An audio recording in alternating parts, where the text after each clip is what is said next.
Hello everyone. आज आपण SY BCom semester 3 corporate accounting या सब्जेक्टचा पेपर पॅटर्नमधील question number 1 fill in the blanks पाहणार आहे.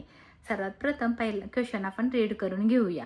The profit earn by a company from the date of purchase of the running business to the date of incorporation is term as.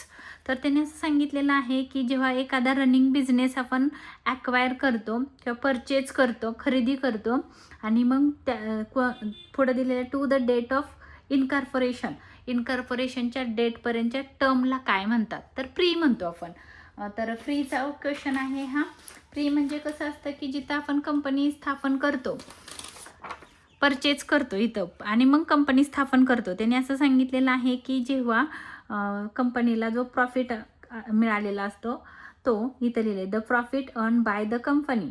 Profit earn करते from the date of purchase of running business purchase करते त्या तारखेपासून इनकॉर्पोरेशनच्या तारखेपर्यंत, त्याला आपण प्रीचा period म्हणतो. म्हणून इथं लिहिले प्रॉफिट प्रायर टू इनकॉर्पोरेशन. दुसरा ऑप्शन आहे प्रॉफिट पोस्ट इनकॉर्पोरेशन आणि तिसरा आहे रेव्हेन्यू प्रॉफिट. तर रेव्हेन्यू प्रॉफिट म्हणत नाही, आपण कॅपिटल प्रॉफिट म्हणतो. बट इथं कॅपिटल प्रॉफिट आन्सर दिलं नाही, म्हणजे प्रॉफिट प्रायर टू इनकॉर्पोरेशन हे आन्सर आहे.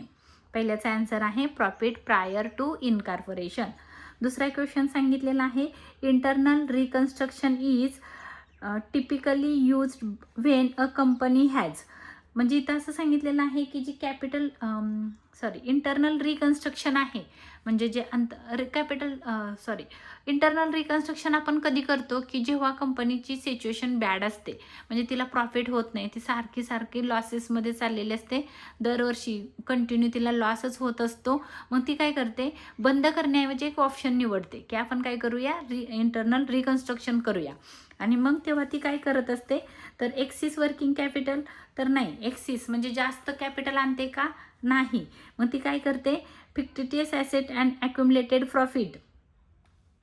मग ती काय करते, जी पण आपली फिक्टिटियस ॲसेट म्हणजे अशी ॲसेट असते की काल्पनिक ॲसेट असते, म्हणजे for example preliminary expenses, under writing commission, formation expenses, असे जे एक्सपेन्सेस असतात ते एक्सपेन्सेस कमी करते. आणि जो लॉस झालेला असतो, ॲक्युमुलेटेड लॉस म्हणजे सतत तिला लॉस होत असतो आणि तो साठवलेला लॉस असतो, म्हणजे सतत लॉस होत असतो, असा झालेला लॉस म्हणजे संचित लॉस असं म्हणतात त्याला. तो काय केला जातो, त्याचं रिकन्स्ट्रक्शन केलं जातं, म्हणजे तो कमी केला जातो. मग तुमचा आन्सर आहे fictitious assets and accumulated losses. त्याच्यानंतर आहे section dash of companies act 2013 provide for preparations of company final account. Company final account कोणत्या कायद्यानुसार तयार केलं जातं, तर इथं सेक्शन आहे 129 ऑफ कंपनी ॲक्ट 2013.